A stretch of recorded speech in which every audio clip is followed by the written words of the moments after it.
The drive from Bozeman took 4 hours longer than it should have.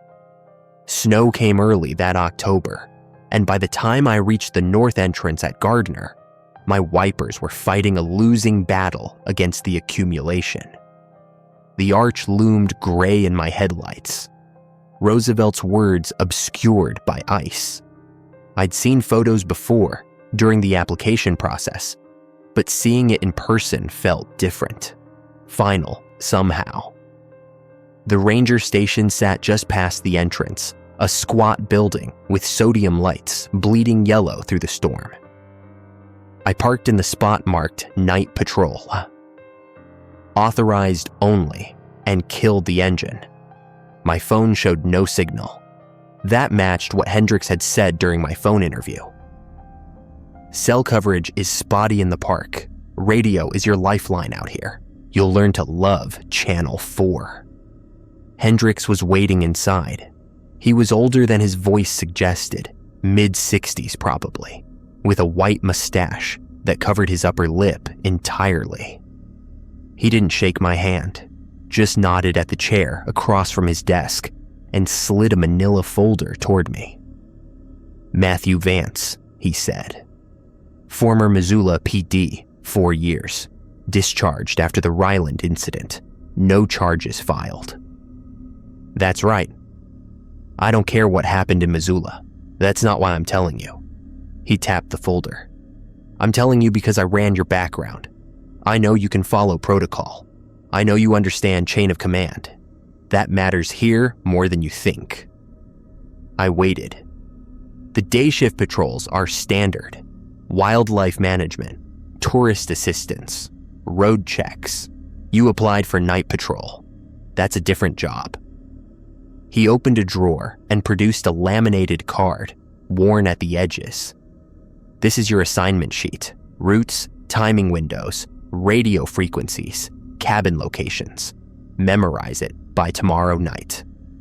The card listed 7 patrol routes with names: Mammoth Circuit, Tower Loop, Lamar Valley Run, Canyon Connector, Norris to Madison, Fountain Flats, and West Thumb. Each had start times, end times, and cabin checkpoints listed to the minute. I can handle routes, I said. Hendricks didn't smile. The routes aren't the hard part. He slid a second document across the desk. This one was typed, single-spaced, with numbered entries, 14 of them. These are the protocols. Every night patrol ranger receives them. Every night patrol ranger follows them. No exceptions. I picked up the paper. The header read, Night Patrol Operational Guidelines, effective November 1987, revised August 2019. 1987. The original protocols were established by Ranger First Class David Morin. He ran night patrol for 11 years, retired in 98. Some of the protocols have been updated since then, but the core guidelines remain. Hendricks paused. Morin is still alive, lives in Cody now. He doesn't talk about his time here, and you won't contact him. That's not a suggestion. I looked at the list. 1. Night patrol begins at 11 p.m. and ends at 6 a.m. Do not begin your route earlier. Do not end your route later. If circumstances delay your return past 6 a.m., radio channel 4 and remain in your vehicle until day shift confirms sunrise. 2. Between midnight and 1 a.m., don't approach any thermal feature within 50 yards, regardless of circumstances. If you hear a voice calling for help from a boardwalk during this window, do not respond. Radio the sighting to dispatch using code thermal check and continue your route. 3. If you encounter bison on the road, stop your vehicle and count them aloud. If the count changes without any visible animal movement, return immediately to the nearest patrol cabin and radio channel 4 with code thermal check. Remain in the cabin until you receive an all clear on channel 7. 4. The patrol cabin at Norris Junction must be locked from inside between 2 a.m. and 3:15 a.m. During this window, do not look out the east-facing window. If you hear knocking, do not respond. The door will hold. 5. If your radio receives a transmission using the previous day's call signs, do not respond. Switch to channel 7 and maintain silence for 12 minutes. After 12 minutes, return to channel 4 and resume normal communication. Do not reference the incorrect transmission in your log. 6. When passing the Mud Volcano area between 11 p.m. and 5 a.m., keep your headlights on high beam. If your headlights flicker 3 times in succession, accelerate to 45 miles per hour and maintain that speed until you reach the fishing bridge junction. Do not check your rearview mirror during this segment. 7. The elk that graze near Canyon Village after midnight do not cast shadows under vehicle headlights or moonlight. Do not stop your vehicle near them. Do not acknowledge them. If one approaches your vehicle, continue driving at normal speed. 8. If you encounter another vehicle displaying ranger markings after 1:30 a.m., flash your headlights twice. A legitimate ranger will flash back twice. If the vehicle flashes back 3 times, do not stop. Do not change your speed. Continue on your route and radio the encounter to dispatch using code Echo 7. 9. Between 3 a.m. and 4 a.m., the distance between patrol cabin markers may not match your odometer. Trust your odometer. Do not trust the markers. 10. If steam from any thermal feature is visibly moving against the wind, document the time, location, and duration in your log. Do not investigate. Do not approach. Continue your route. 11. The Lamar Valley portion of your route is suspended between 2:45 a.m. and 3:30 a.m. During this window, remain in your vehicle at the Roosevelt Lodge parking area. Do not exit. Do not turn off your engine. 12. If you hear wolves howling in sequence, 7 or more distinct voices overlapping within a 60-second span, tune your radio to channel 9 and broadcast your badge number 3 times. Do not speak any other words. Resume normal operations after receiving confirmation on channel 4. 13. If a person is standing on any boardwalk after midnight and asks you for directions, do not answer. Do not make eye contact. Return to your vehicle and continue your route. Log the encounter, but do not describe the person's appearance. 14. At 4:44 a.m., check your rearview mirror once. Note what you see. Include the observation in your morning log. Do not react regardless of what is visible. I read the list twice, then a 3rd time. This is a joke, I said. Hendrix's expression didn't change. You're welcome to resign. Day shift positions are available in Mammoth and Lake. The pay is lower, but the protocols are simpler. I'm not resigning. I'm asking what the hell I'm looking at. You're looking at 37 years of documented incidents and the procedures developed to address them. He took the list back and slid it into a clear plastic sleeve. Your first patrol is tomorrow night. You'll shadow me for 3 shifts, then you're on your own. Questions about procedure, you ask me. Questions about why? He shook his head. You don't ask those. I thought about the creditors calling my apartment in Missoula.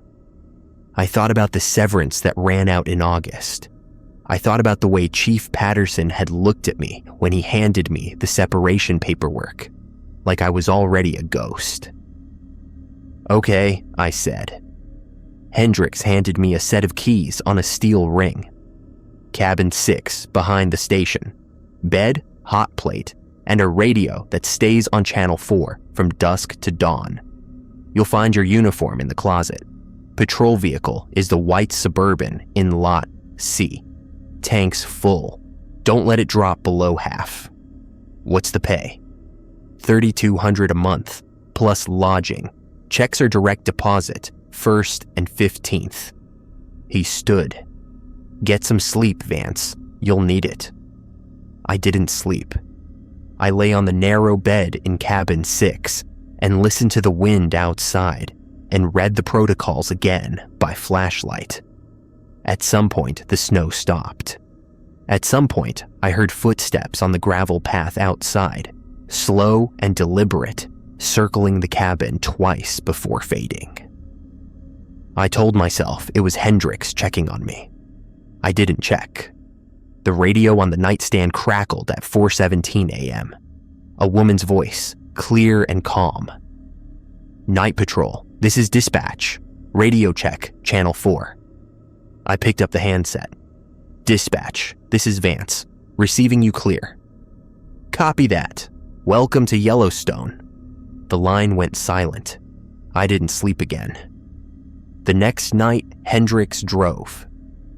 He picked me up at cabin 6 at 10:45, and we sat in the Suburban with the engine idling until the dashboard clock showed exactly 11. Then he put the vehicle in gear, and we pulled onto the main road. Route tonight is Mammoth Circuit, he said. 31.4 miles, 4 cabin checkpoints. We'll complete it twice before dawn if conditions hold. The snow had melted during the day, but ice still glazed the road in patches. Hendricks drove slowly, high beams cutting through the darkness, and I watched the shoulders for movement. The park felt different at night, smaller somehow, like the trees were pressing closer. At 11:23, we passed the first thermal feature, a small cluster of springs on the left side of the road. Steam rose white against the black sky, drifting southeast.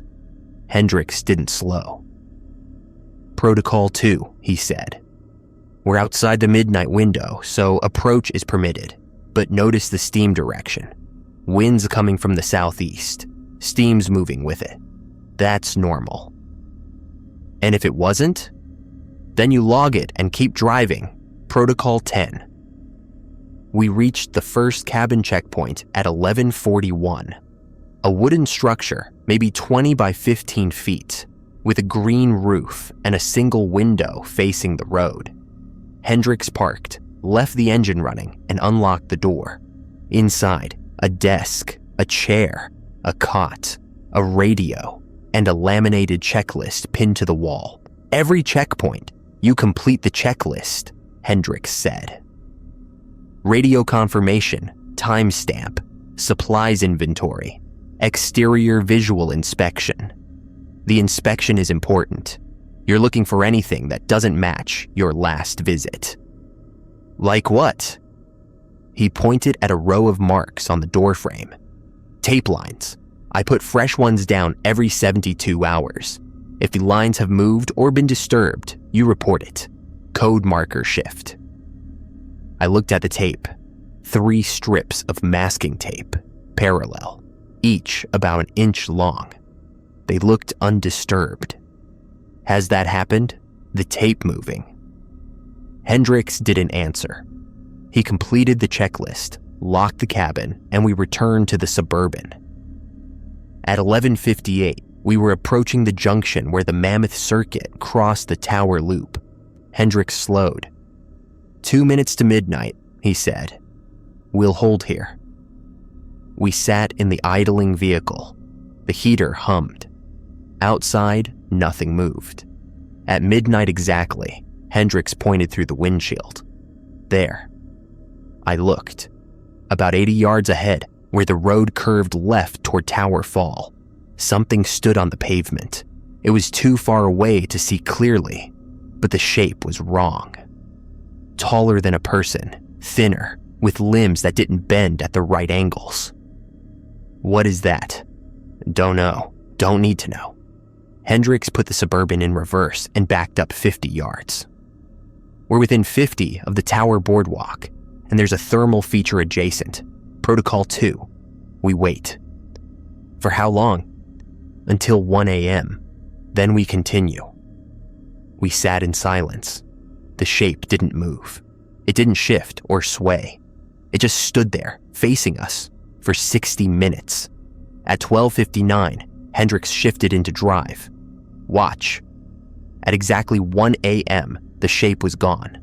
Not walking away, not fading, just absent, like it had never been there.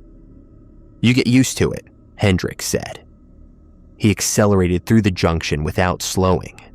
The second checkpoint was at Tower Junction, a larger cabin with 2 rooms and a generator that ran on propane. Hendricks did the checklist while I watched the tree line through the window. Nothing moved. The tape marks on the doorframe were undisturbed. We left at 1:23 and continued east toward Lamar Valley. The road narrowed, trees closing in on both sides. At 1:31, a pair of headlights appeared in the distance, coming toward us. Hendricks flashed his lights twice. The approaching vehicle flashed back twice. That's Carter, Hendricks said. Runs the tower to northeast route. You'll meet him eventually. He raised a hand as the other Suburban passed. I saw a figure inside, male, older, but the details were lost in the darkness. What if he'd flashed 3 times? Then he wouldn't be Carter. At 1:44, we reached the Lamar Valley pullout, a wide gravel lot with a pit toilet and an interpretive sign about wolf reintroduction. Hendricks parked, but didn't kill the engine. Protocol 11 starts at 2:45. We've got an hour. I'm going to show you the count procedure. He handed me a clipboard with a fresh log sheet. When we see bison, you count them aloud. I'll confirm. We write the number here, here, and here. If the count changes, you'll know. Has the count ever changed? Hendricks looked at me. His face was unreadable in the dashboard light. Once, 1994, Ranger named Paulson was on solo patrol, counted a herd of 14 near Soda Butte, logged it, drove on. On the return pass, same location, he counted 14 again, stopped to verify. Then he counted 15. What happened? The 15th one looked at him. Hendricks turned back to the windshield. Paulson retired the next week. Lives in Arizona now. Doesn't talk about it. Does anyone talk about it? No. We sat in the pullout until 2:43. During that hour, we saw elk twice. Legitimate elk, Hendricks confirmed, because they cast shadows in the headlights. And a single coyote crossing the road at a trot. No bison. At 2:43, Hendricks pulled the Suburban to the far end of the lot and put it in park. Protocol 11, we stay here until 3:30, engine on, doors locked. What happens in Lamar Valley during that window? Hendricks didn't answer. He turned the radio to channel 4 and adjusted the volume. At 2:47, I heard the first howl. It came from the north, distant but clear. A single voice, rising and falling. Then a second voice joined, then a third. By 2:51, I'd counted 6 distinct wolves. That's normal, Hendricks said. The Lamar pack hunts this time of night. 6 voices, maybe 7. That's a normal hunt pattern. At 2:54, an 8th voice joined, then a 9th, then a 10th. Hendricks's hand moved to the radio. His face was tight. The howling continued. 11 voices, 12, 13. They overlapped, wove together, created harmonics that made my chest ache. Protocol 12, Hendricks said. He switched to channel 9 and lifted the handset. Badge 274, badge 274, badge 274. The howling stopped. The silence was worse. We sat without speaking for 3 minutes. Then the radio crackled. Night Patrol, this is dispatch. Confirmation received. Resume normal operations. Hendricks switched back to Channel 4. His hands were shaking. What was that? I asked. 13 voices. The pack is 7, maybe 8. He put the Suburban in gear. Something else was joining in. We completed the Mammoth Circuit twice more before dawn. By 5:30, the sky was beginning to lighten in the east, a gray band along the ridge. We passed the mud volcano area at 5:41, headlights on high beam as required. They didn't flicker. At 5:58, we returned to the ranger station. Hendricks parked in the lot and killed the engine. His face was lined with exhaustion. You did fine tonight. Most new rangers ask too many questions, want explanations. You just watched and followed. He handed me the clipboard with the log sheets. File these with dispatch. Tomorrow night, you do the driving. Hendricks. He paused with his hand on the door. The protocols. The things we saw. How is any of this possible? He looked at me for a long moment. The protocols don't explain what's possible. They explain what's survivable. Learn the difference.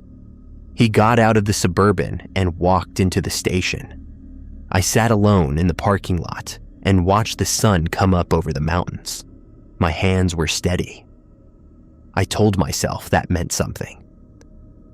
The second night I drove, Hendricks sat in the passenger seat with the clipboard, calling out checkpoints and timing windows while I navigated the dark roads. We ran the Canyon Connector route, longer than Mammoth Circuit, at 47.2 miles, with 6 cabin checkpoints instead of 4. At 11:44, we passed the Canyon Village Junction.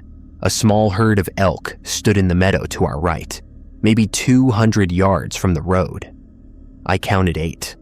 They stood motionless, facing north, and their eyes caught the headlights and reflected nothing. No shadows. Protocol 7, Hendricks said. Don't stop. Don't acknowledge. I kept my eyes on the road and drove past at 35 miles per hour. In the rearview mirror, I saw one of the elk turn its head to follow the vehicle. Its neck rotated too far, nearly backward. I said don't acknowledge. I looked forward. We didn't speak again until the first checkpoint. At 12:17, we reached the cabin at Fishing Bridge. I completed the checklist while Hendricks watched from the doorway. The tape marks on the door frame were undisturbed. The supplies, 12 batteries, 2 flashlights, 1 first aid kit, 4 liters of water, and a bag of road salt, matched the inventory log from the previous night. Salt's interesting, I said. It's in every cabin. Quarter pound gets replaced every 72 hours, whether it's used or not. What's it for? Hendricks shook his head. Morin put salt in the protocols in 1988. The records don't say why. We maintain the supply because that's procedure. I finished the checklist and we returned to the Suburban. The next checkpoint was 18.3 miles east, near the lake junction. At 12:31, the radio crackled. Night Patrol, this is dispatch. Be advised, we have a report of a vehicle off-road near West Thumb. Day shift found tire tracks leading into the timber approximately 200 yards south of marker 47. No vehicle located. Requesting Night Patrol confirmation during your route. Hendricks picked up the handset. Dispatch, this is Night Patrol. West Thumb is not on tonight's route. Request authorization for route deviation. A pause. Then, Night Patrol, deviation approved. Proceed to marker 47 for visual confirmation. Report findings on Channel 4. Copy, dispatch. Hendricks hung up the handset and looked at me. West Thumb is 31 miles from here. We can reach it by 1:45 if we push. The deviation's approved. Approved doesn't mean safe. West Thumb has thermal features. We'll be in the midnight to 1 window for part of the approach. So we wait at a checkpoint until 1. Hendricks checked his watch. That's protocol, but dispatch requested confirmation. There might be someone out there, a tourist who went off-road and got stuck. I thought about protocol too. I thought about the shape at the tower junction. What do you want to do? Follow protocol, but I'm not the one driving. I looked at the clock. 12:33. If we drove now, we'd reach West Thumb by 1:15, well outside the thermal window. If we waited at the checkpoint until 1, we'd arrive closer to 2. We drive now, I said. We stay on the road, keep 50 yards from any thermal feature, and get to marker 47 before 2. Hendricks nodded. Your call. I put the Suburban in gear. We reached West Thumb at 1:17. The snow had returned, light flurries that danced in the headlights. Marker 47 stood on the right side of the road, a wooden post with reflective numbers. Beyond it, the timber was dark and dense. I parked on the shoulder and left the engine running. Tire tracks, Hendricks said, pointing. There. I saw them. 2 parallel grooves cutting through the snow, leading from the road into the trees. They looked fresh, no more than a few hours old. I'm going to check, I said. Protocol says stay in the vehicle. Protocol says stay 50 yards from thermal features. The nearest feature is 200 yards north. The tracks go south. Hendricks didn't argue. I took the flashlight from the center console and stepped out of the Suburban. The cold hit me immediately, sharp and clean. I walked to marker 47 and shone the flashlight on the tire tracks. Standard SUV tread, maybe a Ford Explorer or similar. They led into the timber at an angle, disappearing between 2 large pines. I followed them for 37 steps. The tracks continued, curving slightly east, and I saw something ahead. A shape, a vehicle. It was a white SUV, parked between the trees at an odd angle, nose down like it had slid into a depression. No lights, no movement. The driver's door hung open. I approached slowly, flashlight raised. Hello, is anyone here? No response.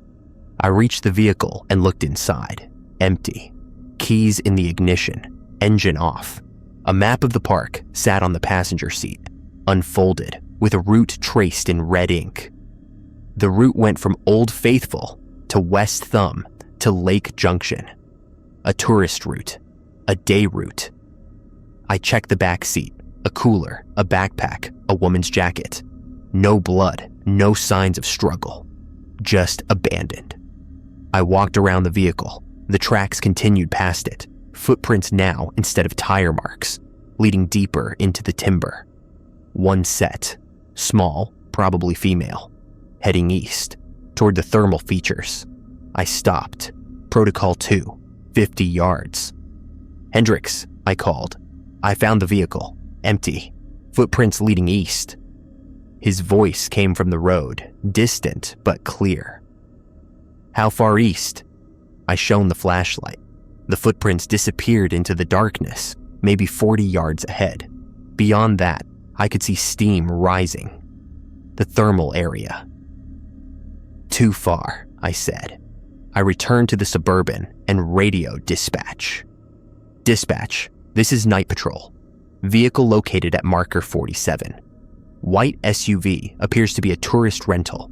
Vehicle is empty. Personal effects present. Footprints lead east toward thermal area. Request day shift follow-up. A pause. Then. Copy. Night Patrol. Day shift will investigate at first light. Do not pursue footprints. Return to scheduled route. Copy. Dispatch. We drove back to Lake Junction in silence. At 2:14, Hendricks finally spoke. You did right. Following those tracks would have put you inside the thermal zone. There might be someone out there, someone hurt. There might be. Day shift will find them if there is. He paused. Or they won't. What does that mean? It means the thermal areas take people sometimes. Tourists who go off the boardwalks, hikers who get disoriented. The Park Service recovers some of them. Others just vanish. He looked out the window. The protocols exist because night patrol is different. What happens during the day doesn't always follow the same rules. We completed the canyon connector route without further incident. At 4:44, I checked the rearview mirror as required. The road behind us was empty except for our own tire tracks in the snow. I logged it. 0444, mirror check negative, no anomalies. Hendricks read the log over my shoulder. Negative is fine. Most nights it's negative. And when it's not, then you log what you see, exactly what you see. No interpretation. At 5:47, we returned to the station. The day shift was arriving.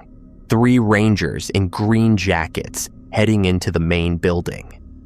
Hendricks handed me the keys to the Suburban. Tomorrow night you're solo. I'll be on standby at the station if you need support, but you'll run the route alone. He paused. You're ready. How do you know? Because you stopped at the tree line. Most new rangers would have kept walking. He went inside. I filed the log with dispatch, inventoried the Suburban, and walked back to cabin 6. The sun was fully up now, pale and cold through the clouds. I slept until 3 in the afternoon and dreamed about footprints leading into steam. My first solo patrol was the Norris to Madison route, 42.6 miles, with 5 checkpoint cabins. I left the station at 11 exactly, driving slow through the fresh snow, headlights cutting twin paths through the dark. The first checkpoint was at Norris Junction. I arrived at 11:31, completed the checklist, verified the tape marks on the doorframe. Everything matched. The supply inventory showed the correct counts, 14 batteries instead of 12, because I'd restocked during my afternoon check. 4 liters of water, 1/4 pound of salt. I left at 11:44 and continued south toward Madison. The road followed the Gibbon River for several miles, winding through timber and meadow. At 11:53, I saw movement on the right shoulder, a figure walking. I slowed. The figure was maybe 50 yards ahead, moving in the same direction I was driving. Human height, human shape, wearing what looked like a ranger jacket. I checked the clock, 11:54, not yet 1:30, so the vehicle flash protocol wasn't active, but something felt wrong. The figure's gait was too smooth, too regular, like a machine walking, not a person. I pulled alongside and lowered the window. "Evening," I said. "You need assistance?" The figure turned, a man's face, pale, with dark eyes that reflected the headlights like the elk at Canyon Village. He smiled, and the smile was too wide. "Could you tell me which way to Mammoth?" I felt the cold then, deeper than the weather. Protocol 13, a person on the boardwalk asking for directions. But this wasn't a boardwalk. This was the road. "I can't help you," I said. "Sorry." I accelerated without waiting for a response. In the rearview mirror, the figure stood motionless, still smiling, watching the Suburban until I rounded a curve and lost sight. I radioed dispatch. "Dispatch, this is Night Patrol. Encountered a pedestrian on the Norris to Madison route, approximately 3 miles south of Norris Junction. Male, wearing what appeared to be a ranger jacket. Requested directions to Mammoth. I did not provide assistance." A pause, then, "Copy, Night Patrol. Please describe the pedestrian's appearance." Protocol 13 said don't describe, but dispatch was asking. Dispatch, Protocol 13 prohibits description. Another pause, longer this time.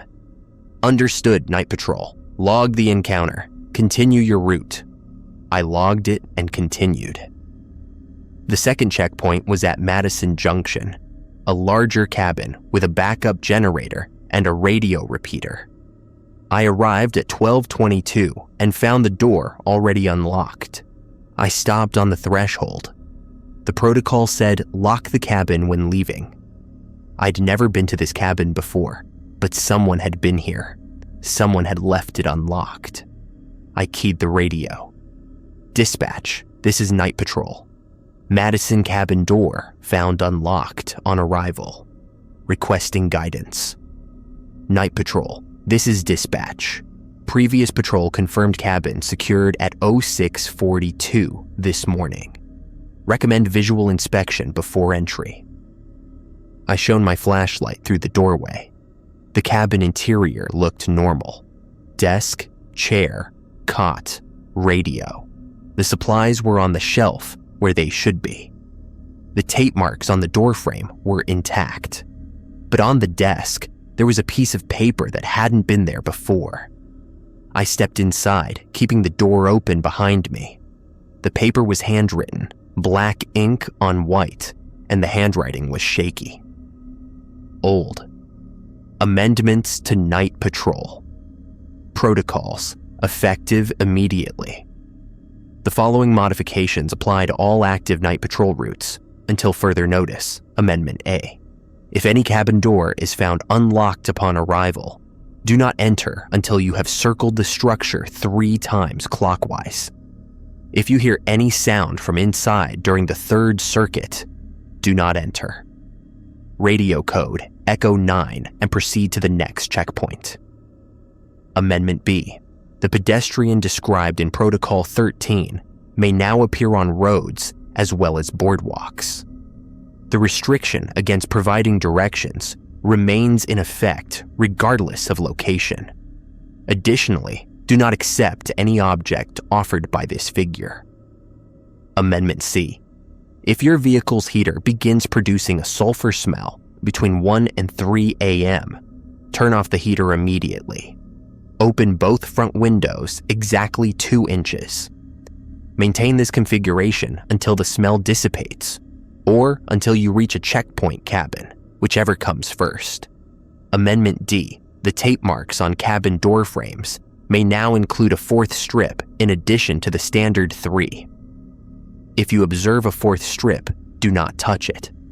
Document its position in your log and radio the observation to dispatch using code Marker 4. Amendment E. During the 3 a.m. to 4 a.m. window, if your odometer shows a distance more than 0.3 miles, different from the expected distance between markers, stop your vehicle and wait 5 minutes. Do not attempt to calculate or reconcile the discrepancy.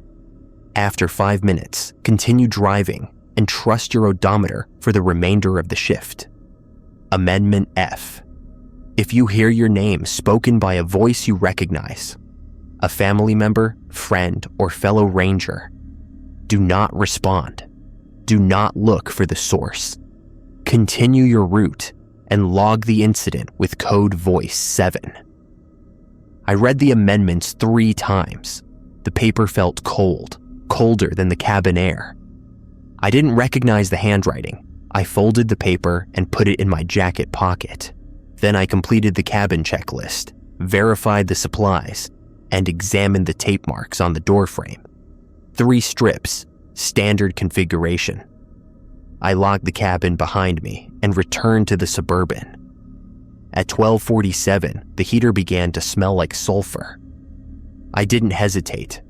I turned off the heater and opened both front windows, 2 inches, exactly as Amendment C specified. Cold air rushed in, biting and clean. The sulfur smell faded within 30 seconds. I drove with the windows cracked for the next 20 minutes. By the time I reached the 3rd checkpoint, my fingers were numb and my breath was visible in the cabin air.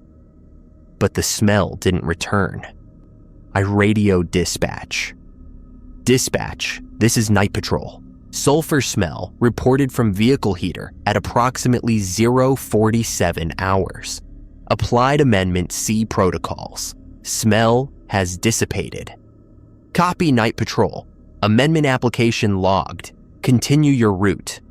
The third checkpoint was at the junction where the Madison route crossed Fountain Flats. A small cabin, barely larger than a shed, with no generator and no repeater. I approached the door and stopped, circled the structure 3 times clockwise. The first circuit was silent. The second circuit was silent. On the third circuit, I heard something from inside, a soft sound, rhythmic, like breathing. I backed away to the Suburban and keyed the radio. Dispatch, this is Night Patrol. Fountain Flats cabin producing sound during entry protocol. Code Echo 9. Copy Night Patrol. Echo 9 acknowledged. Bypass Fountain Flats cabin and proceed to next checkpoint. Day shift will investigate. I drove away without looking back. In the rearview mirror, the cabin was dark and still. But as I watched, the door opened. Just a few inches. Then it closed again. I didn't log that part. Some things I was learning didn't need to be written down. At 1:33, I encountered another vehicle. It appeared in my headlights without warning, parked in the middle of the road, maybe 60 yards ahead. A white Suburban, identical to mine. Ranger markings on the door. I stopped and flashed my lights twice. The other vehicle flashed back, once, twice, 3 times. My stomach dropped. Protocol 8. 3 flashes means it's not a Ranger. Don't stop. Don't change speed. But I was already stopped. I put the Suburban in reverse and backed up slowly, keeping my eyes on the other vehicle. It didn't move. Its headlights were on, pointing directly at me. But behind the glare, I couldn't see a driver. 20 yards, 30, 40. At 50 yards, I stopped, shifted into drive, and executed a 3-point turn. Then I accelerated back the way I'd come, taking the first side road I found, a maintenance track that wasn't on my route map. The radio crackled. Night Patrol, this is dispatch. Your GPS shows deviation from assigned route. Please confirm status. Dispatch, this is Night Patrol. Encountered vehicle displaying Ranger markings. 3 flash response. Applied Protocol 8. Currently on maintenance track seeking alternate route to next checkpoint. Silence. Then, copy, Night Patrol. Maintain current heading for 2.4 miles. You will intersect the main route at the Gibbon Falls Junction. Avoid the original segment. Copy, dispatch. I drove the maintenance track at 30 miles per hour, hands tight on the wheel. The trees pressed close on both sides, branches scraping the roof. Twice I saw movement in the headlights, shapes that might have been deer but moved too fluidly, too deliberately. At 2:11, I reached the Gibbon Falls Junction. The main road was empty in both directions. I turned south and continued toward the final checkpoint. At 2:37, I reached the Norris cabin. Protocol 4 required me to be inside, locked down, by 2 a.m. I was 37 minutes late. The door was locked. I unlocked it, stepped inside, and locked it behind me. The east-facing window was on my right. I could see starlight through the glass, and something else. A shadow moving outside, circling. I didn't look at it directly. I sat at the desk with my back to the window and completed the checklist. Supplies correct. Radio functional. Tape marks 3 strips, undisturbed. The shadow passed the window 4 times during the next 38 minutes. Each time, I felt the temperature drop. Each time, I heard a faint tapping on the glass. 1 knock, then silence. I didn't respond. The door held. At 3:15 exactly, the shadow stopped. The temperature normalized. I stood, stretched, and allowed myself one glance at the east window. Nothing outside, just darkness and trees, and the faint glow of a thermal feature 200 yards to the north. Steam rising white against the black sky. I unlocked the cabin and returned to the Suburban. The rest of the shift was quiet. I completed the Norris to Madison route twice more, bypassing the Fountain Flats cabin and the road segment where I'd seen the 3 flash vehicle. At 4:44, I checked the rearview mirror. A face was looking back at me. It was behind the Suburban, maybe 10 feet back, visible only from the shoulders up.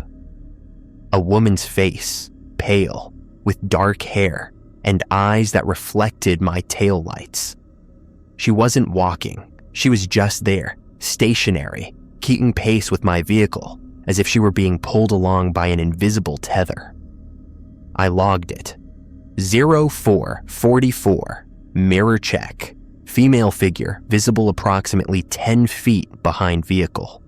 Dark hair, pale complexion. Figure maintained consistent distance regardless of vehicle speed. I drove to the station without looking again.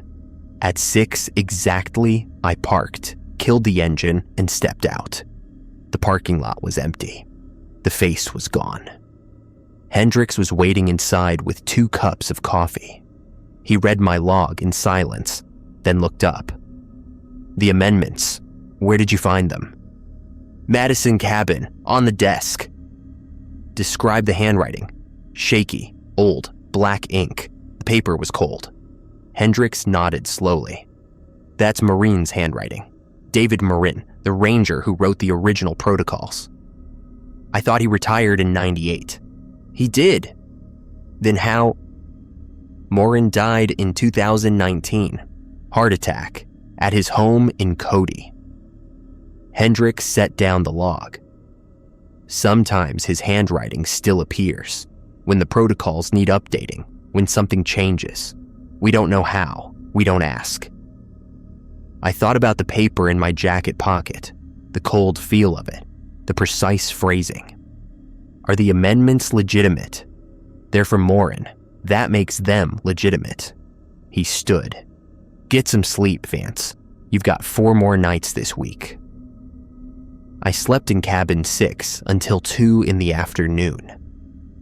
When I woke, I found the amendments paper on my nightstand, unfolded, with a new line added at the bottom in the same shaky handwriting.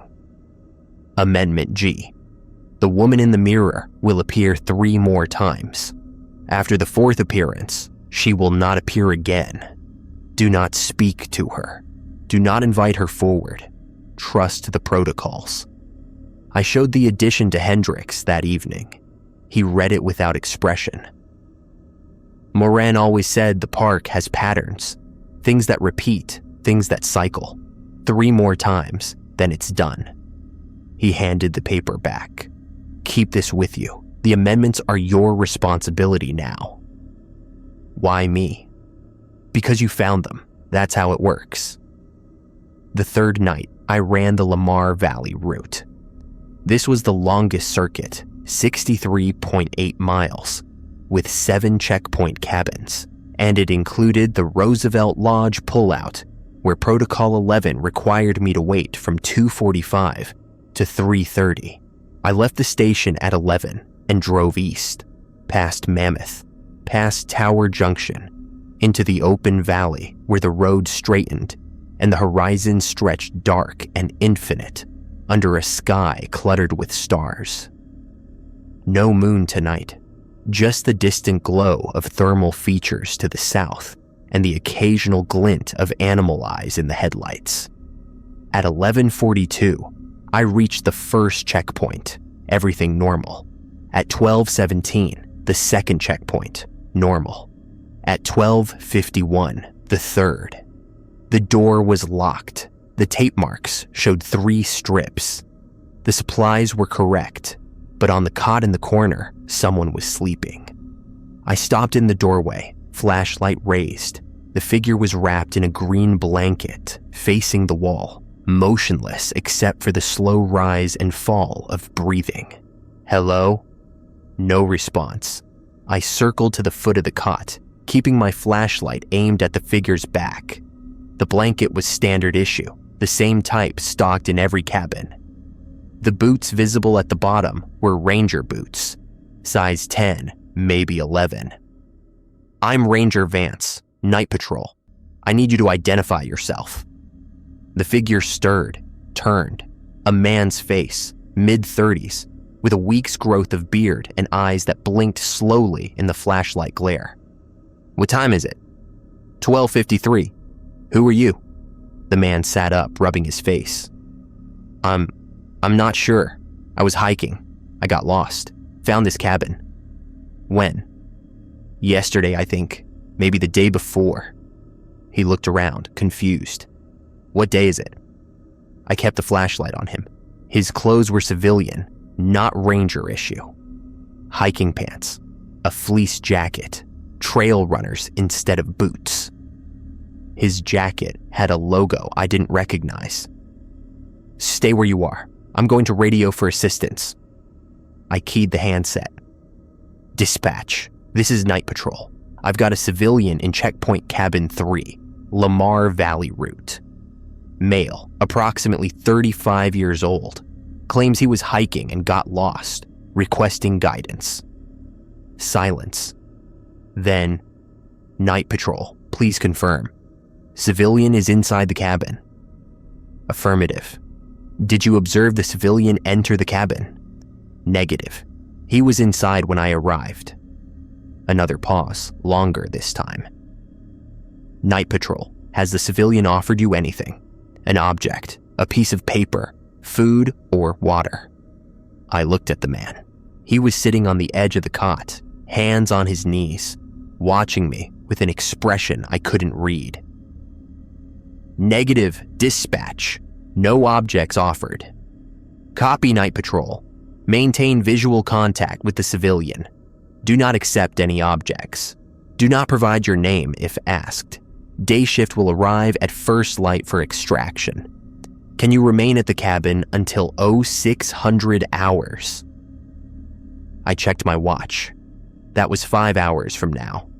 The protocols required me to be at Roosevelt Lodge by 2:45.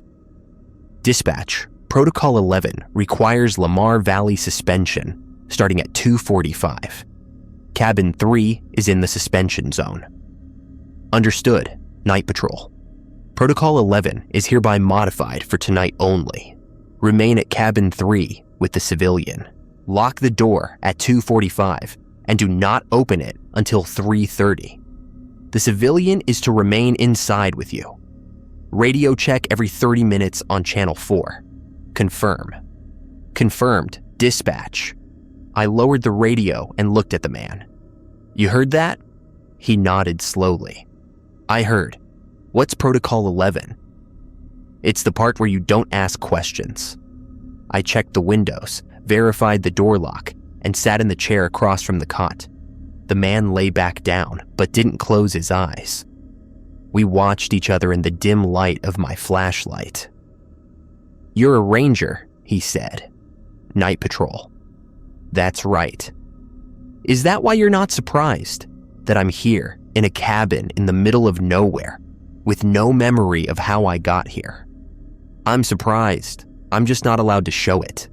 He almost smiled. "Fair enough." We sat in silence until 1:30. I completed the radio checks on schedule, 1:05, 1:35.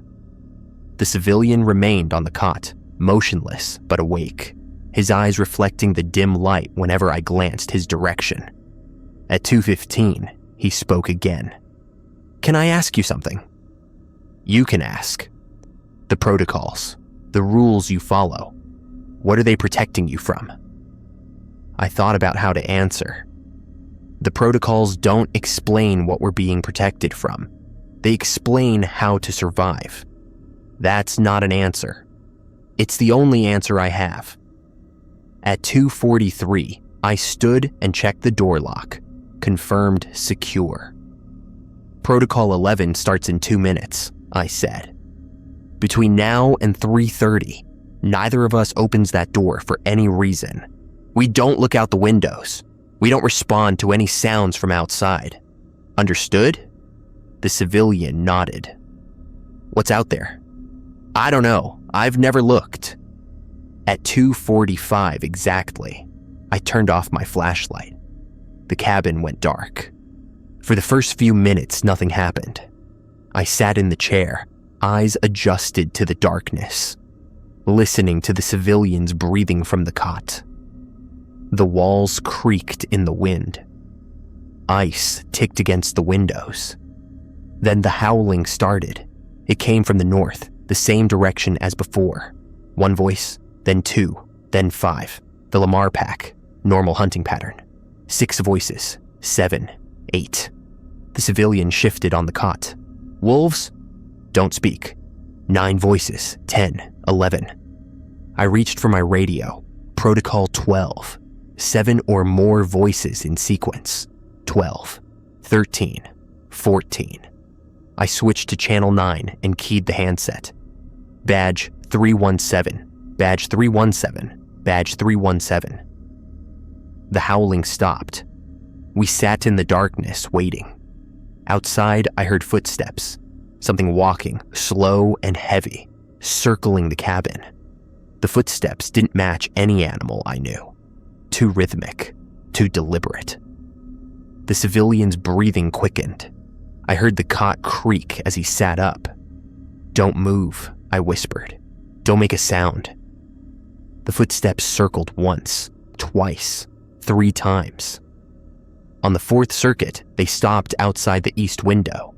A knock, 1 knock, then silence. Protocol 4 said the door will hold. But we weren't in the Norris cabin. We were in a checkpoint cabin, smaller, older, with windows that might not have been reinforced. The knock came again, harder this time. The window rattled in its frame. I didn't move. The civilian didn't move. A 3rd knock, softer. Then a voice. Matthew. My blood went cold. The voice was my mother's. The exact pitch, the exact cadence. She'd been dead for 6 years, but I would have recognized that voice anywhere. Matthew, open the door. I'm so cold. Amendment F. If you hear your name spoken by a voice you recognize, do not respond. Matthew, please. I pressed my hands against my ears. I didn't speak. I didn't look at the window. The civilian was staring at me, wide-eyed in the darkness. Was that, don't say anything. The voice outside changed. Still my mother's tone, but the words were wrong now. Too formal, too precise. Matthew David Vance, badge 317, cabin checkpoint 3, Lamar Valley route, night patrol, solo assignment. You are alone. The civilian is not real. Open the door. I stayed silent. My hands trembled against my ears. The voice stopped. The footsteps resumed, circling away, fading into the distance. At 3:30 exactly, the radio crackled. Night Patrol, this is dispatch.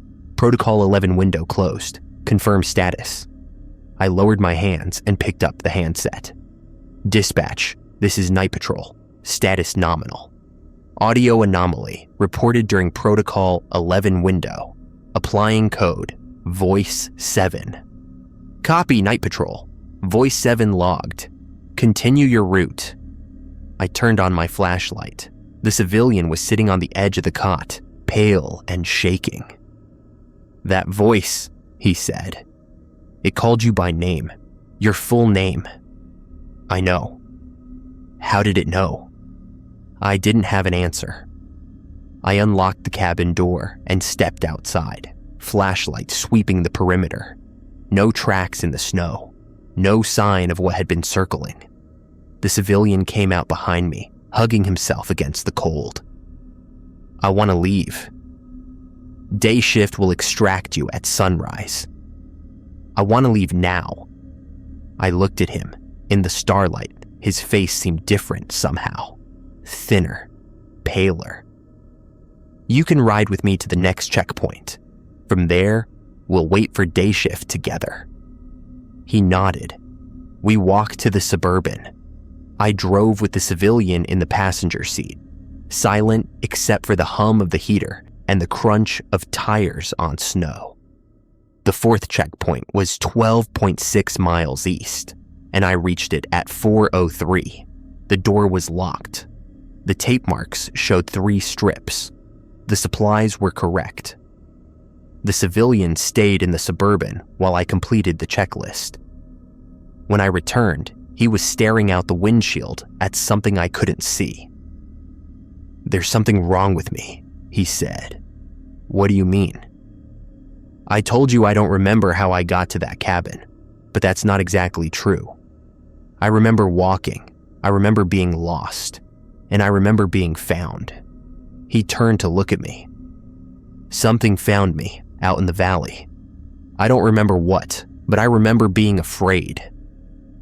"Found you how?" "It asked me questions, my name, where I came from, where I was going." His hands were shaking. I answered. I told it everything. And then I woke up in the cabin. Amendment B. Do not accept any object offered by this figure. I thought about the checkpoint cabin, the civilian asleep on the cot. The protocols hadn't mentioned anything about objects, but they had mentioned something else. Did it offer you anything? An object? A piece of paper? The civilian hesitated. Then he reached into his jacket pocket and pulled out a folded piece of paper. I took it, unfolded it. It was blank. "There was writing on it," the civilian said. "I swear there was. Numbers, times, rules, like a list. But when I looked again, it was gone." I held the paper up to the dome light. Blank, completely blank. "Keep it," I said. "Don't show it to anyone else. When day shift extracts you, give it to Ranger Hendricks and no one else. Understood?" He nodded, taking the paper back with trembling fingers. At 4:44, I checked the rearview mirror. The woman was there. The same pale face, the same dark hair. 10 feet behind the Suburban, keeping pace, watching. Amendment G. The woman in the mirror will appear 3 more times. This was the second appearance, 2 more after this. I logged it and continued driving. The civilian didn't ask what I'd seen. Day shift arrived at 6:12, a team of 3 rangers in a green truck. They took the civilian into their vehicle without asking questions, and one of them handed me a thermos of coffee. "Rough night?" he asked. "Standard." He glanced at my log. Voice 7. Haven't seen that code in a while. First time for everything. I drove back to the station and filed my report with Hendricks. He listened without interrupting, then took the blank paper the civilian had given me. "We'll process him through the standard extraction protocol," he said. Medical eval, memory assessment, 72-hour observation. Most likely he was hypothermic, disoriented, got turned around in the valley and found his way to the cabin by chance. And the paper? Could be anything. Litter, something he picked up on the trail. Hendricks folded it carefully. Or it could be something else. We'll hold it for observation. There was writing on it. He said there were rules. I know. Hendricks put the paper in his desk drawer. Get some sleep, Vance. Tomorrow night's gonna be longer. I didn't ask what he meant. I was learning that some questions didn't have answers I wanted to hear. The fourth night, everything changed. I was running the Fountain Flats route, a short circuit that Hendricks had assigned as a break after the Lamar Valley incident. 31.2 miles, 3 checkpoint cabins, no suspended zones. A quiet route by Yellowstone standards. I left the station at 11 and reached the first checkpoint at 11:44. Normal. The second checkpoint at 12:22. Normal. The third checkpoint was the Fountain Flats cabin, the one I'd heard breathing in on my first solo patrol. I'd been avoiding it since then, using the bypass protocols. But tonight, dispatch had specifically requested a full inspection.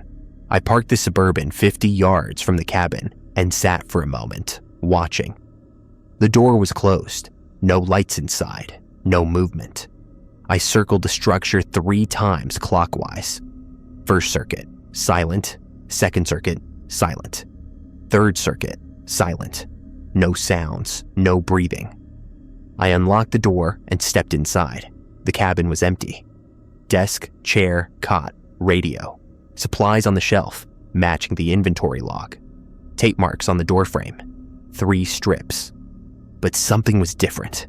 The cot was made. Fresh sheets, tucked at precise military corners. The pillow was fluffed, centered, with a small indentation in the middle. Like someone had been lying there. Recently. I checked the corners of the cabin. Nothing. Checked under the cot. Nothing. Checked the small closet next to the supply shelf. Inside the closet, I found a uniform. Ranger green, standard issue. The name patch on the chest read Morin. I backed out of the closet and radioed dispatch. Dispatch, this is Night Patrol. Fountain Flats cabin inspection complete. I found a uniform in the supply closet. Name patch reads Morin, requesting guidance. Silence. Then, Night Patrol, please repeat. You found a uniform? Affirmative. Ranger uniform, green, standard issue. The name patch says Morin. The uniform appears to be old, faded, like it's been here for years. Another silence, longer this time. Copy, Night Patrol. Do not touch the uniform. Do not move it. Lock the cabin and return to station immediately. Day shift will handle the investigation. Understood, dispatch. I locked the cabin and walked back to the Suburban. At the vehicle, I paused. Someone was standing at the tree line, 50 yards away, just visible in the edge of my headlight range. A figure in green. A ranger uniform. Watching me. I raised my flashlight. The figure didn't move. Hello, this is Night Patrol. Identify yourself. No response.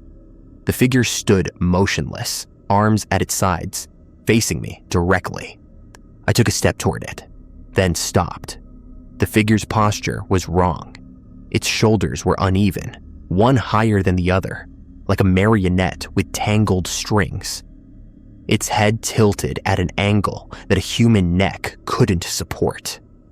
I backed toward the Suburban, slowly, eyes on the figure. It took a step toward me. I got in the vehicle, slammed the door, and accelerated. In the rearview mirror, the figure remained at the tree line, watching until I rounded a curve and lost sight. I was 3 miles from the station when the radio crackled. Night Patrol, this is Carter. What's your 20? Carter, the other night ranger, the one who ran the tower to northeast route. I'd seen his vehicle on my second night, the 2-flash protocol. Carter, this is Vance. I'm en route to station 3 miles out. Encountered anomaly at Fountain Flats. Dispatch ordered immediate return. Copy that. Listen, Vance. I'm going to meet you at the junction. There's something you need to see. I slowed. The junction was a 1/4 mile ahead, where the Fountain Flats route met the main road back to the station. Carter, what's your current location? I'm at the junction. I've got my lights on. You'll see me. I saw headlights ahead, parked at the junction. A white Suburban, ranger markings on the door. I stopped 50 yards away and flashed my lights twice. The other vehicle flashed back twice. I exhaled. 2 flashes. That was Carter. I pulled up alongside and rolled down my window. The other Suburban's window was already down. Behind the wheel, a man's face, older, with gray hair and weathered skin. "Vance?" "Carter, what's going on?" He gestured at something in his lap, a piece of paper. "I found this in my checkpoint cabin an hour ago. Morin's handwriting. New amendments." "Let me see." He handed the paper through the window. I angled it toward my dome light and read, "Emergency protocols. Effective immediately.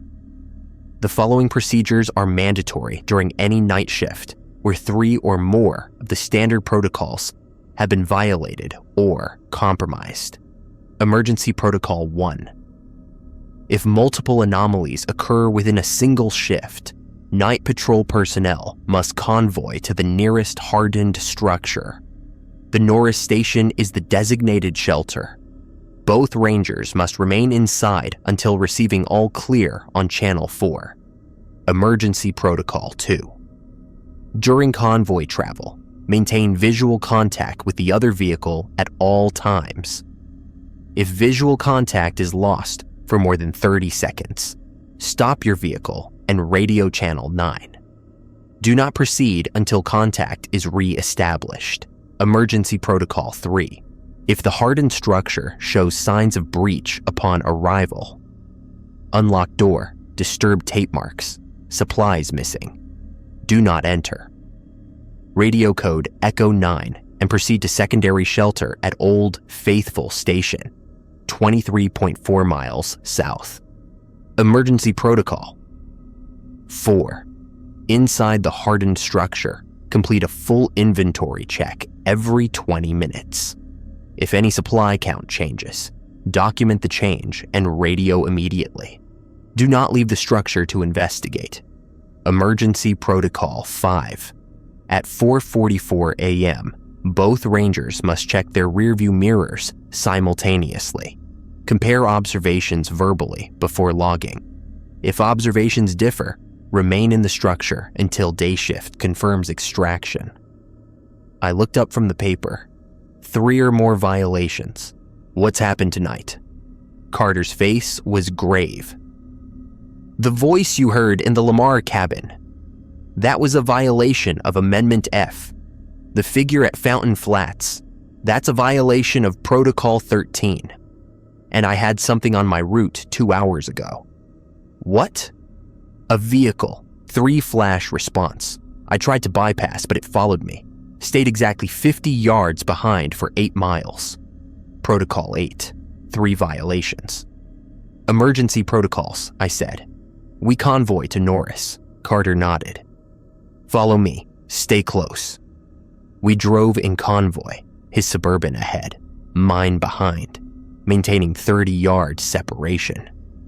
The road was empty, the snow coming harder now, and I kept my eyes on Carter's taillights with mechanical intensity. At 1:41, we reached the Norris Station, a large structure, the biggest in the park's night patrol network, with reinforced doors and shatter-resistant windows. Hendricks had called it the hardened structure once. Now I understood why. Carter parked first, and I pulled in beside him. We approached the door together. Locked. Tape marks. 3 strips. Undisturbed. No signs of breach. Carter unlocked the door, and we went inside. The station was larger than the checkpoint cabins, with a main room, a storage area, and a small bathroom. I locked the door behind us while Carter checked the windows. Secure, he said. All locks intact. I completed the first inventory check. Batteries, 24. Flashlights, 4. First aid kit, 1. Water, 12 liters. Road salt, 2 pounds. Matches the log, I said. Carter sat at the main desk and spread the emergency protocols on the surface. Now we wait. For what? For whatever's coming. We waited.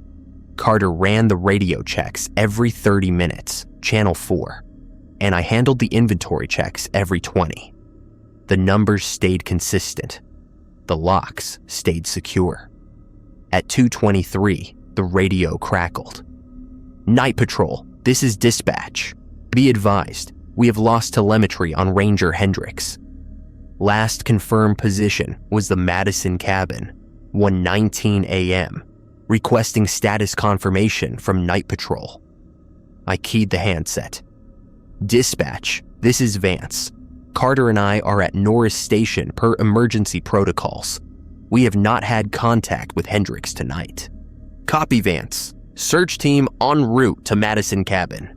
Remain at Norris until further notice. The line went silent. Carter and I looked at each other. Hendricks was at the station, I said. He was on standby. He's been doing solo patrols again, covering routes when we're short-staffed. Carter shook his head. He shouldn't be out there, not at his age. What do you mean? Carter's face was unreadable. Hendricks was Morin's trainee, 1988, right when the protocols were first written. He's seen more than anyone, but seeing that much, it takes a toll.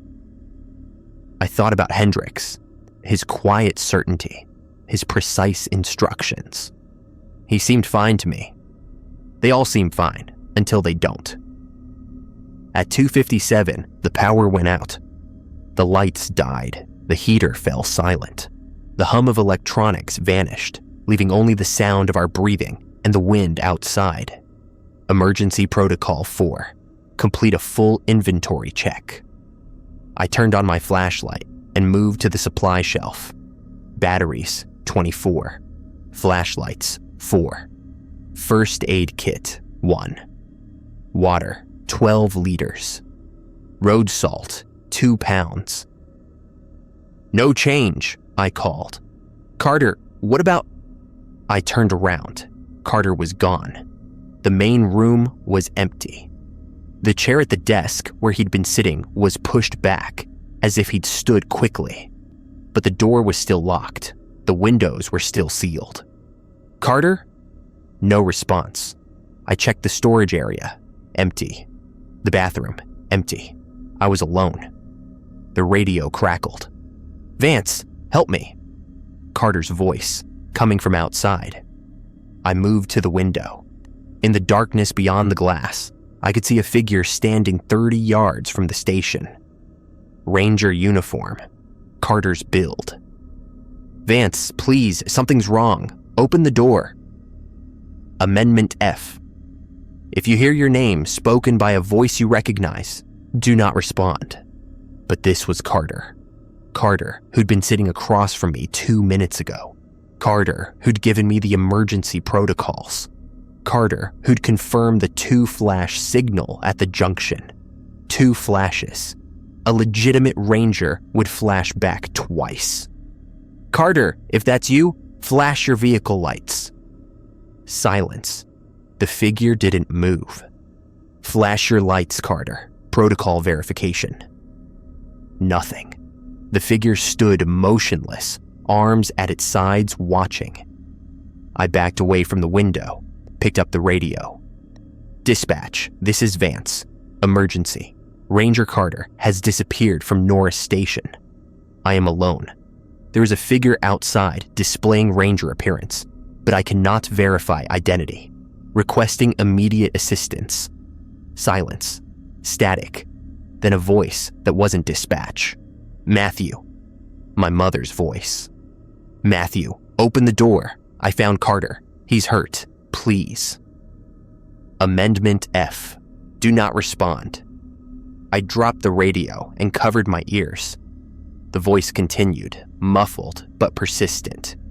Matthew David Vance, badge 317. Your mother's name was Sarah. She died of cancer 6 years ago at Missoula General Hospital. You were holding her hand. You promised her you would be okay. My hands were shaking. My eyes were burning. You are not okay, Matthew. Open the door and let me help you. I screamed. No words, just sound, drowning out the voice. I screamed until my throat was raw and my lungs were empty. When I stopped, the voice was gone. The silence was total. I stayed in the center of the room, flashlight in one hand, the other pressed against my chest. My heart was pounding. My breath came in ragged gasps. Then the radio crackled again.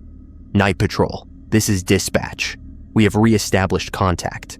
Please confirm status." I picked up the handset. My voice was steady, barely. "Dispatch, this is Vance. Status. Status compromised. Ranger Carter is missing. There is an entity outside the station mimicking human voices. I am applying emergency protocols and requesting extraction at first light." "Copy, Vance. Extraction team en route. ETA, approximately 3 hours. Maintain position. Do not open any doors or windows until extraction team confirms arrival on Channel 4. "Copy, dispatch." I sat down on the floor with my back against the wall, facing the door. The flashlight made a small circle of light in the darkness. Beyond that circle, shadows pressed close. At 3:21, I heard footsteps on the roof. Slow, heavy, moving from the north end of the structure to the south. They stopped above the storage area, directly over my head. I didn't move. I didn't look up. The footsteps started again, circling now, matching the pattern I'd heard at the Lamar cabin. 1 circuit, 2 circuits, 3. On the 4th circuit, they stopped. I heard a creak, like something settling onto the roof. Then a knock from above. 1 knock, then silence. I pressed my hands over my ears and waited. At 4:44 a.m., I remembered the protocol. Emergency Protocol 5. At 4:44 a.m., both rangers must check their rearview mirrors simultaneously. Carter was gone. I couldn't complete the protocol as written, but the Amendment G, said the woman would appear 3 more times.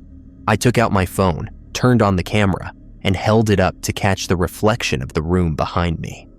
She was there, standing in the corner, barely visible in the camera's low-light mode. Pale face, dark hair, eyes that seemed to absorb the flashlight beam rather than reflect it. This was the 3rd appearance. I logged it without speaking. 0444.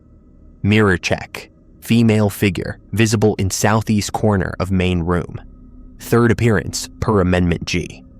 The figure didn't move. Neither did I.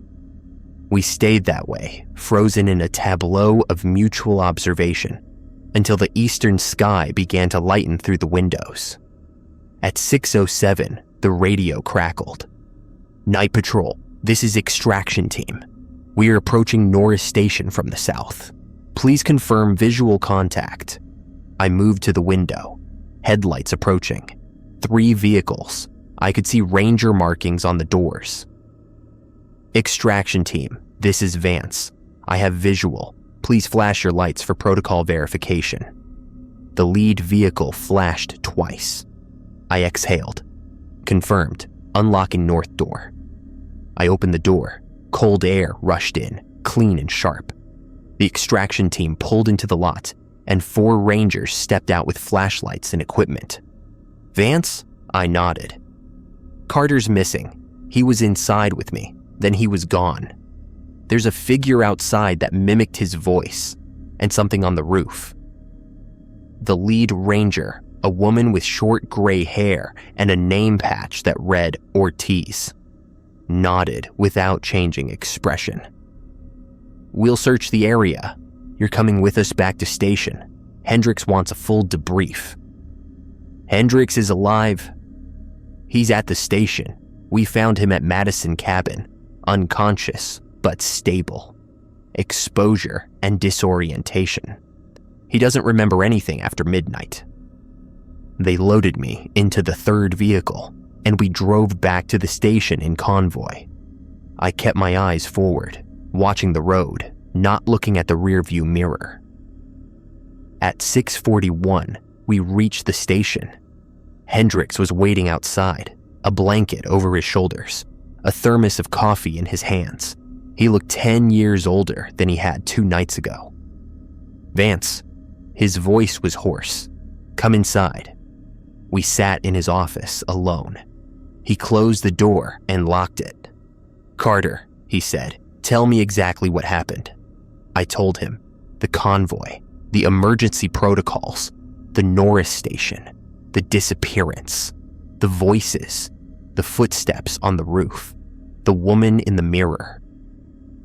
When I finished, Hendricks was silent for a long moment. Then he opened his desk drawer and pulled out a folder. "Carter's been missing before, 3 times actually, in 96, 2001, and 2014. He handed me the folder. Each time, he disappears during an emergency protocol event.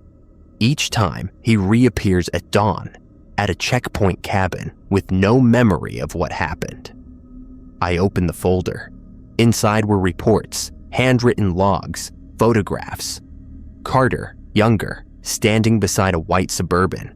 Carter in a hospital bed, hooked to monitors. Carter at a desk, filling out paperwork with a hand that seemed to tremble. So he's not dead. He's not dead.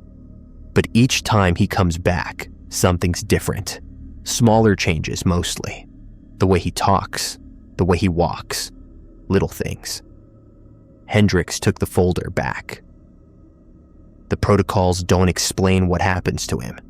They only explain how to bring him back. How? Time, patience, and the right words.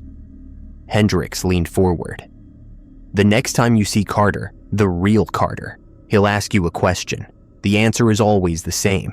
The protocols hold. Do you understand? The protocols hold." Exactly. That phrase brings him back. It confirms that the system is intact, that the rules still apply. Hendricks paused. Whatever takes him, whatever changes him, it can't exist inside the protocols.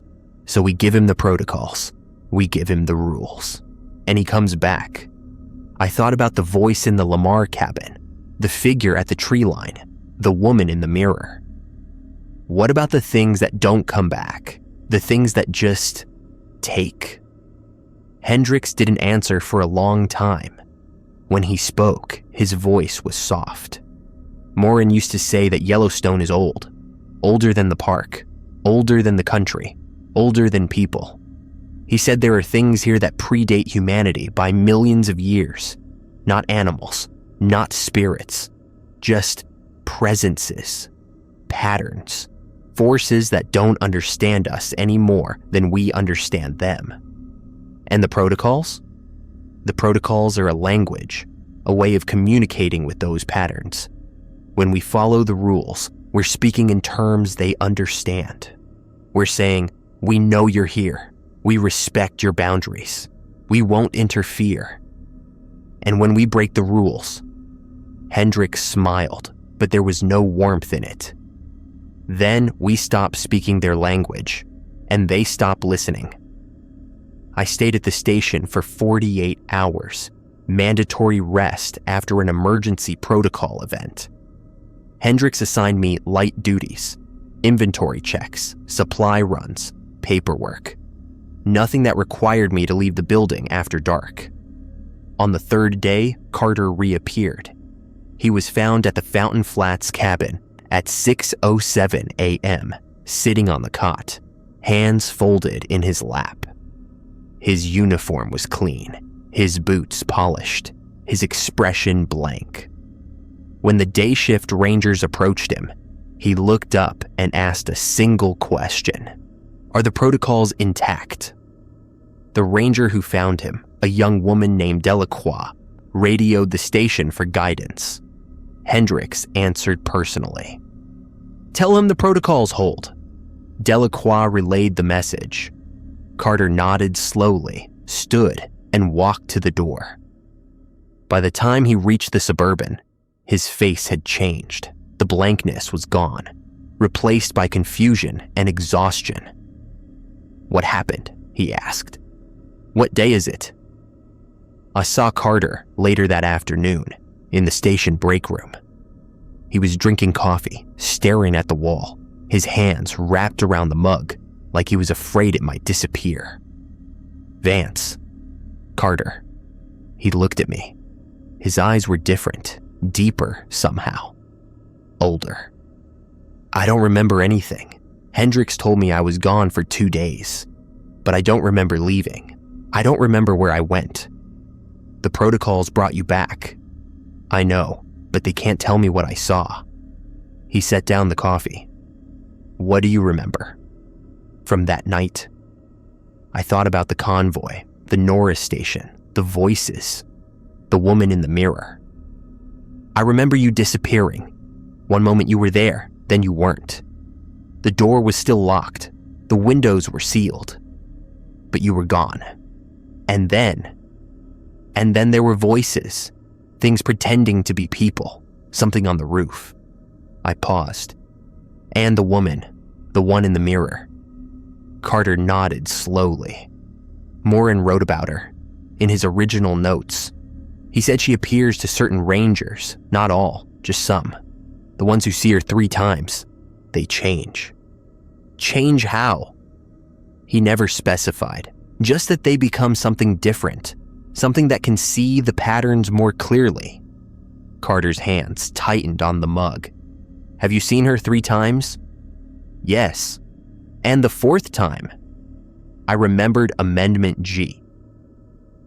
After the 4th appearance, she will not appear again. I'm still waiting. Carter stood. Be careful, Vance. The protocols can bring you back from most things, but not everything. Some changes are permanent. He walked out of the break room. I sat alone with my coffee, thinking about patterns and presences, and the things that existed before humans learned to give them names. The 4th night came 3 weeks later. I'd settled into a routine by then. Evening briefings with Hendricks, supply checks, route assignments, night patrols, solo now, running circuits I knew by memory. Radio checks, cabin inspections, tape marks, and inventory counts. The protocols had become automatic, a series of motions I performed without conscious thought. The weather had turned colder. Snow fell most nights, piling deep on the roads, forcing slower speeds and longer routes. The thermal features steamed constantly, white plumes rising against black skies, and the sulfur smell was everywhere, sharp and ancient. I was running the West Thumb route, one I'd avoided since the first week. 38.4 miles, 4 checkpoint cabins.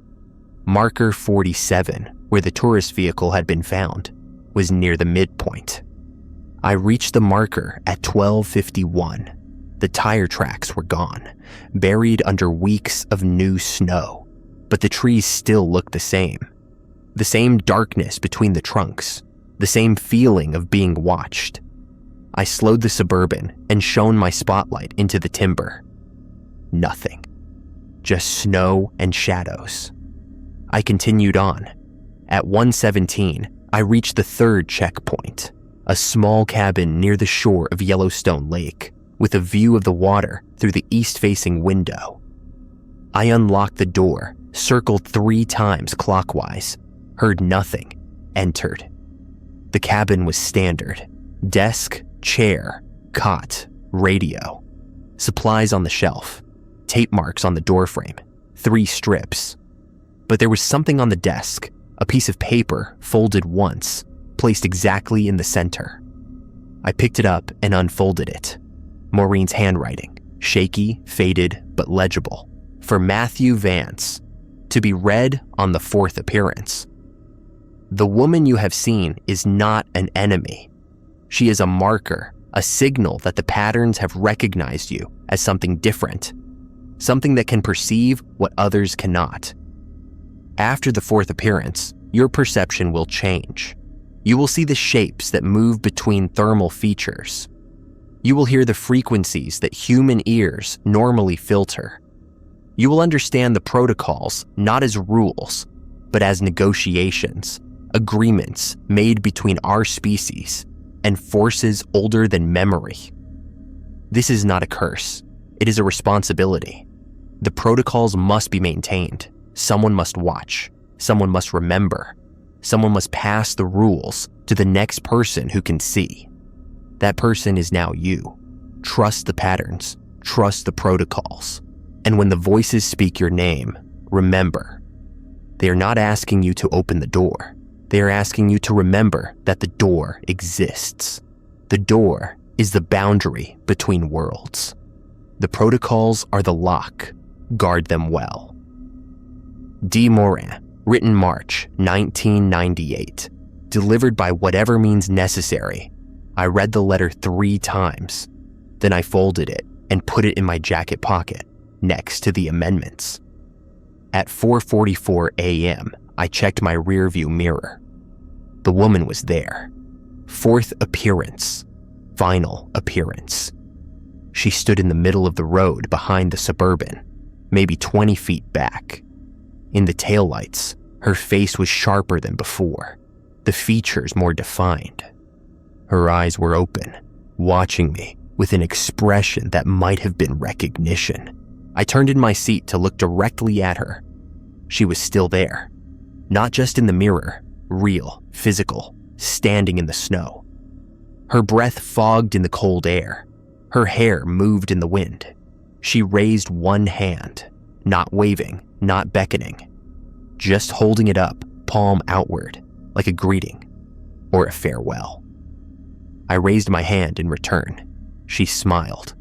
Then, between one heartbeat and the next, she was gone. I sat in the Suburban for a long time, watching the empty road.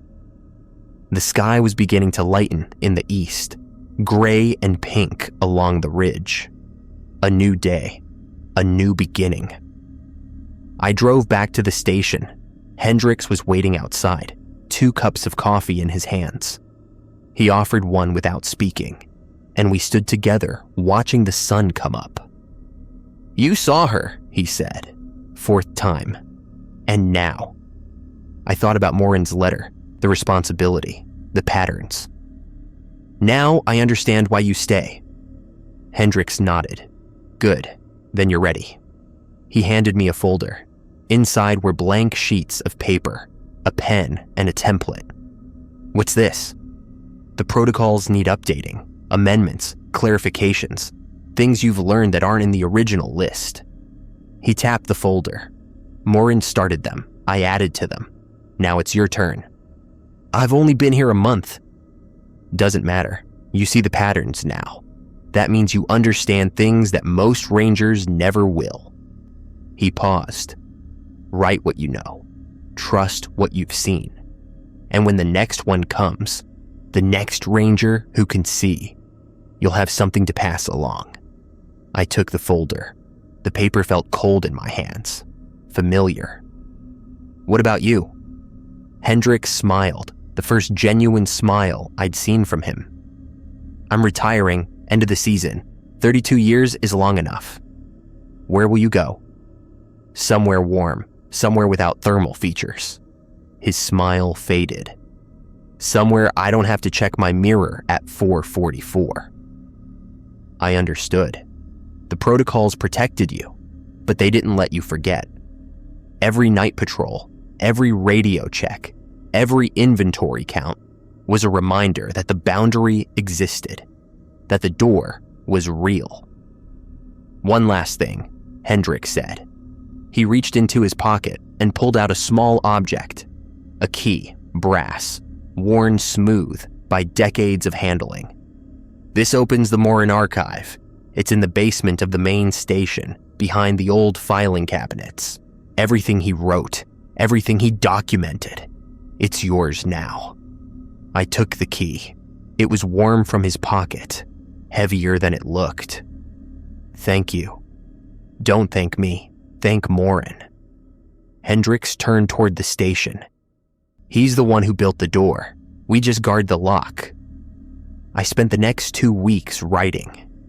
The amendments came first, clarifications based on what I'd seen, what I'd heard, what I'd survived. I added protocols for the convoy situations, for the voice mimicry, for the times when the patterns shifted faster than the rules could account.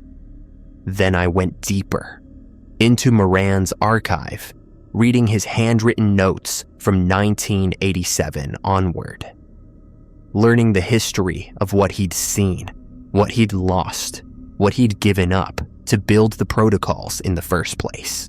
Moran had been a young ranger when he first noticed the patterns, a thermal feature that moved, a bison herd that flickered, voices in the steam, calling names that no one had spoken in decades. He'd lost his partner in 1989, a woman named Sarah Chen, who'd followed a voice into the Lamar Valley and never returned. He'd built the protocols to make sure it didn't happen again. By the time I finished reading, the snow had begun to melt. Spring was coming to Yellowstone, the brief season of mud and runoff, and tourists returning in waves. Day shift would take over most of the routes. Night patrol would scale down to essential circuits only. But someone still had to watch. Someone still had to remember. I requested permanent assignment to night patrol. Hendricks processed the paperwork himself, his last official act before retirement. He signed the forms, handed me the keys to cabin 6, and shook my hand. "The protocols hold," he said. "The protocols hold," I repeated. He walked out of the station and didn't look back. I spent that last evening preparing. Inventory checks, supply runs, route planning. I updated the radio codes, verified the tape marks at all checkpoint cabins, and replaced the salt at each location with fresh stock. At 10:45, I sat in the Suburban and reviewed my notes. Night Patrol Operational Guidelines, revised March 2024-1. Night Patrol begins at 11 p.m. and ends at 6 a.m. Do not begin your route earlier. Do not end your route later. 2. Between midnight and 1 a.m., do not approach any thermal feature within 50 yards. 3. If you encounter bison on the road, count them aloud. If the count changes, return to the nearest patrol cabin. 4. The Norris cabin must be locked from inside between 2 and 3:15 a.m. The door will hold. 5.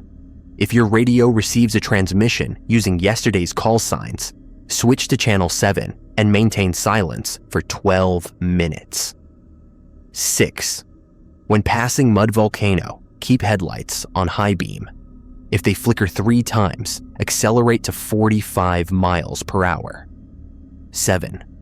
The elk at Canyon Village after midnight do not cast shadows. Do not acknowledge them. 8. If another ranger vehicle flashes 3 times instead of 2, do not stop. 9. Between 3 and 4 a.m., trust your odometer, not the markers. 10. If steam moves against the wind, document and continue. 11. Lamar Valley is suspended between 2:45 and 3:30 a.m. 12. 7 or more wolf voices. In sequence, channel 9, badge number 3 times. 13. If someone on a boardwalk asks for directions after midnight, do not answer. 14. At 4:44 a.m., check your mirror once. Note what you see. The amendments followed. The emergency protocols followed those. 43 rules in total, each one tested, each one necessary. At 11 exactly, I put the Suburban in gear and drove into the darkness. The roads were quiet. The snow was melting. Steam rose from the thermal features, drifting southeast with the wind. At 12:17, I passed the elk at Canyon Village. I didn't slow. I didn't acknowledge. They watched me pass with eyes that reflected nothing. At 1:33, I reached the Norris Junction. I flashed my lights twice at an approaching vehicle. It flashed back twice. A legitimate ranger, new recruit, someone I'd train eventually. At 2:47, I parked at the Roosevelt pullout and listened to the wolves. 6 voices, 7. I waited. No 8th voice came. The pack was hunting normally. The patterns were stable. At 4:44, I checked my rearview mirror. Empty. Just the road behind me, tire tracks in the melting snow. Amendment G. After the 4th appearance, she will not appear again.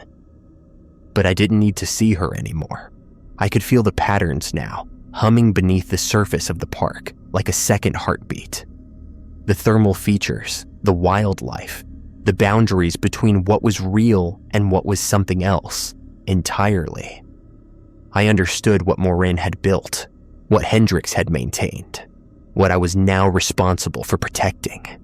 The protocols were the language, the rules were the lock, and I was the one who guarded the door.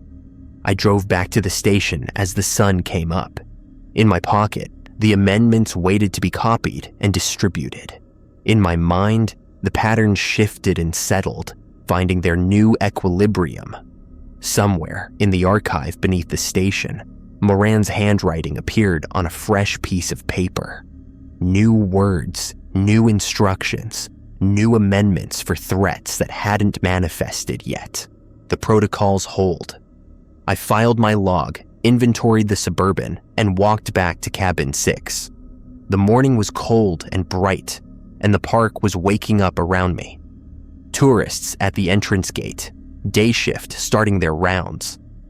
Life, ordinary and persistent, filling the spaces that the night had emptied. In my cabin, I sat at the small desk and began to write. To my successor. If you're reading this, you've seen the woman in the mirror 4 times. You've heard the voices call your name. You've felt the patterns shift beneath your feet. Welcome to Night Patrol. The protocols in this folder are the result of 37 years of observation. They are not superstition. They are not tradition. They are tested procedures for surviving contact with forces that predate human existence. Follow them exactly. Do not improvise. Do not deviate. Do not assume you know better. When the voices speak, do not answer. When the shapes move, do not acknowledge. When the door appears, do not open it. The protocols are your protection. The rules are your language. Trust them and you will survive. And when the next one comes, the next ranger who can see, pass this along. The protocols must continue. The door must remain locked. Good luck. Mivance, Night Patrol, Yellowstone National Park. I sealed the letter in an envelope and placed it in my desk drawer, next to Morin's original notes and the amendments I'd collected over the past month. Outside, the sun was fully up now. Birds called in the trees. A car horn sounded from the main road. I pulled the curtains closed, lay down on the narrow bed, and slept. Tonight, I would patrol again.